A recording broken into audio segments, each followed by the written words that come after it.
Stéphanie, bonjour. Début d'année 2012, c'est l'occasion de parler un petit peu à tes partenaires revendeurs. Qu'est-ce que tu es venu leur délivrer comme message? Donc c'est la 4e année qu'on est sur l'IT Partners pour rencontrer 1300 personnes cette année. On a plusieurs messages à leur délivrer, notamment dans le domaine du marché PME. Nous sommes là pour partager avec eux nos programmes, nos co-marketing et puis discuter de ce marché et des bonnes opportunités de ce marché qui est en croissance et rencontrer nos revendeurs, donc notamment nos revendeurs qui développent des solutions sur le marché PME comme APX par exemple. Yves, APX est donc revendeur de produits Cisco. Qu'est-ce que vous revendez comme produits Cisco? Alors, si tu me permets, Paul, tout d'abord, APX, nous, on est aujourd'hui intégrateur à valeur ajoutée. Nous faisons du design, du build, du run et du manage. On conçoit, on met en production des infrastructures, on les maintient, on les supporte. Dans ce cadre-là, on est un acteur de cloud depuis assez longtemps, puisqu'on virtualise à la fois en mainframe, en Unix et en x86. D'accord. Et nous avons aujourd'hui packagé une offre qui s'appelle les VPAC chez nous, qui va être à destination ou des data centers ou des utilisateurs. D'ailleurs, une annonce d'actualité en ce moment, c'est la sortie de ces VPAC end user, donc tu comprendras pour la partie utilisateur, qui est basée sur un cloud privé, prédictible, posé chez le client ou hébergé, avec un mode de paiement à l'usage, donc tout à fait adaptable aux besoins du client. En plus, comme en moins, dans une période de difficulté, ça peut aider. Et ce que nous a permis Cisco aujourd'hui à travers cette offre-là, c'est d'avoir un modèle prédictible aussi dans la partie calcul. Souvent le modèle prédictible d'infrastructure du cloud on virtualise des ressources physiques pour les mettre en pool de ressources et les distribuer aux utilisateurs, quels qu'ils soient, a une vraie limite au niveau des serveurs. Dans l'offre Data Center Cisco, nous avons trouvé quelque chose de très élastique qui nous permet d'augmenter ou de diminuer la puissance des serveurs aux besoins des utilisateurs, très très simplement. Donc ça a été vraiment la brique centrale de notre offre. Stéphanie, c'est une approche un petit peu originale, une utilisation un petit peu originale et nouvelle de vos offres. Tout à fait, mais c'est une approche qui répond aux besoins des clients finaux. Là, parce que les patrons de PME, ils ont besoin de productivité et de rentabilité. Là, on a un exemple quasi parfait de comment la technologie est utile aux patrons de PME, répond à leurs besoins et aussi à leurs besoins de flexibilité. Ça permet aussi d'avoir moins d'investissement en CAPEX et de travailler l'OPEX. Donc ça rentre totalement dans les besoins des PME actuellement.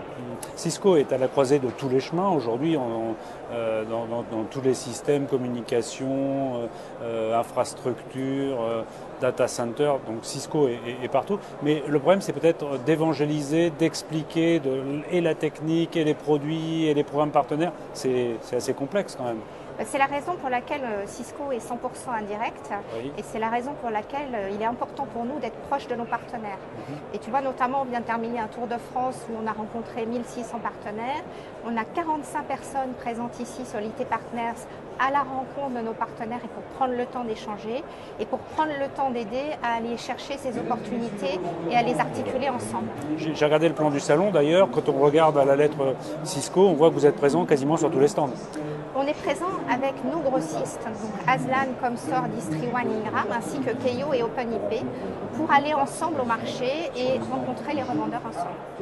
Avec Cisco, vous essayez de développer de nouvelles offres, vous essayez d'aller vers de nouveaux domaines également. Comment ça se passe? C'est vrai que ce marché d'informatique est en train de se transformer en marché de commodité, ce qu'on appelle vulgairement le cloud computing, qu'il soit public ou privé, demande aujourd'hui des besoins aussi bien en calcul comme je l'expliquais, c'est-à-dire la partie data center, serveur associé, mais en termes de communication, on voit bien que le cloud c'est du réseau avant tout. Délivrer un message informatique à qui que ce soit le plus simplement possible et le plus performant possible demande un vrai métier. Et donc là on est bien à la convergence de ces technologies. Aujourd'hui, Cisco est un des acteurs majeurs de cette partie-là parce que innovant sur la partie réseau, comme on le connaît aujourd'hui, nous apporte à nous, par exemple, intégrateurs du data center, la brique supplémentaire du réseau que l'on ne maîtrisait pas forcément en dehors de l'intérieur du data center. Et on voit bien que cette communication vers l'utilisateur est importante. En plus de son développement de son offre, qui a été très très agile sur le data center, qui, je le répète, a eu une chance importante chez Cisco, c'est qu'ils ont pu partir d'une feuille blanche, contrairement à leurs concurrents. C'est-à-dire qu'en 2009, ils ont dit, si je dois recréer le serveur, comment je le recrée? Et ils ont pensé plus ça à un mode de pool de ressources, comme ils le faisaient sur les réseaux, pour apporter le maximum d'agilité, qu'à un mode hardware traditionnel que l'on a pu rencontrer. Stéphanie, vous êtes à l'interconnexion avec Cisco de tous les réseaux, mais il y a un problème de tuyaux quand même.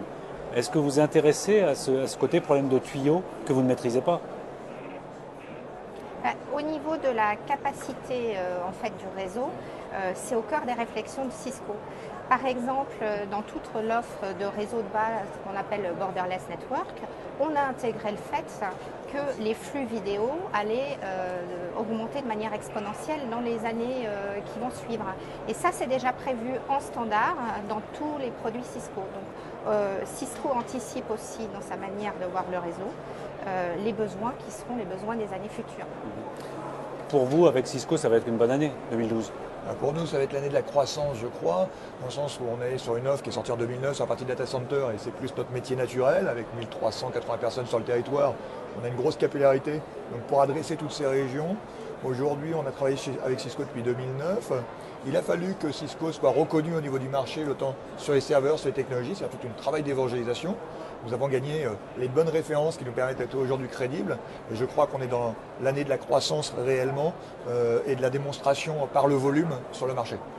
Stéphanie, l'année 2012 sera bonne pour Cisco, on en est sûr. Mais si tu devais donner un conseil à un revendeur qui aujourd'hui encore ne connaîtrait pas bien les produits Cisco, ce serait de faire quoi? De se former comment? D'aller voir qui?